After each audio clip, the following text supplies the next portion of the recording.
I desire you would remember the ladies, Abigail Adams said to her husband in a letter. Abigail Adams is known for more than being the wife of President John Adams. She's also known for being outspoken, a businesswoman, and a politically savvy companion to John Adams.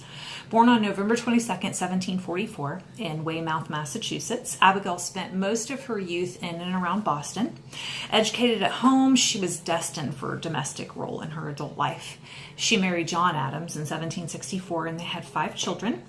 As John descended into politics, Abigail filled both her role as a mother and a housewife, but she also learned to run their farm and deal with their tenants while John was gone.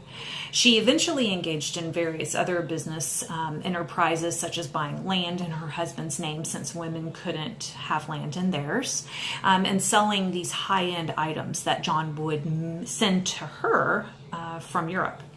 Abigail admitted that she was never comfortable performing her husband's roles, and she considered these tasks ones that she did as part of her patriotic duty and in support of her husband. It was John's absences that caused her to begin to write, and that's where her public legacy begins. She wrote to John, "I hope in time to have the reputation of being as good a farmness as my partner has at being a good statesman." And one letter contained this heartfelt idea of her being lonely. And she said, "I miss my partner, and I find myself unequal to the cares that fall upon me." Initially, her letters were simply to her husband, but then they began to include her friends and family. Although often they were full of gossip or judgments, love and hatred, Abigail's letters were always consistent and showed strength and tolerance. Letter writing was a form of therapy for Abigail. She once wrote to John, "These are peculiar times when I feel such an uneasiness, such a restlessness, as neither company, books, family cares, or any other thing will remove. My pen is my only pleasure, and writing to you the composure of my mind." Her letter writings became more diverse after she moved to Europe in 1784 and then back to the U.S. as John's public office role increased. Abigail enjoyed reading and chose poetry, history, travel literature for her reading pleasure.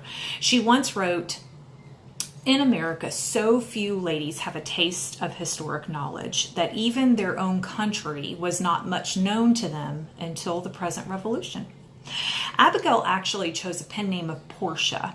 Portia was a Roman wife to the great Brutus, who was a politician himself. And this is ironic because the public's view of Abigail Adams' character was altered due to the focus of who her husband was.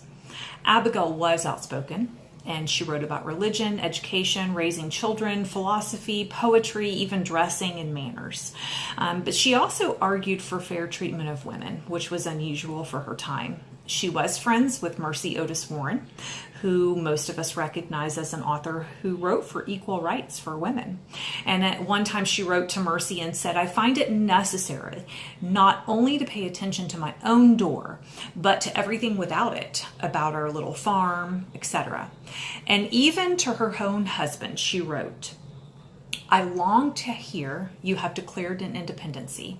And by the way, in the new code of laws, which I suppose it will be necessary for you to make, I desire you would remember the ladies and be more generous and favorable to them than your ancestors. Do not put such unlimited power in the hands of the husbands." Her letters, and even that comment about remember the ladies, created an image of a feminist, domestic in nature, but through time turned into this dutiful wife who dabbled in politics. But her letters actually show a woman who was intelligent, emotional, and who was conforming to the life she lived as it changed.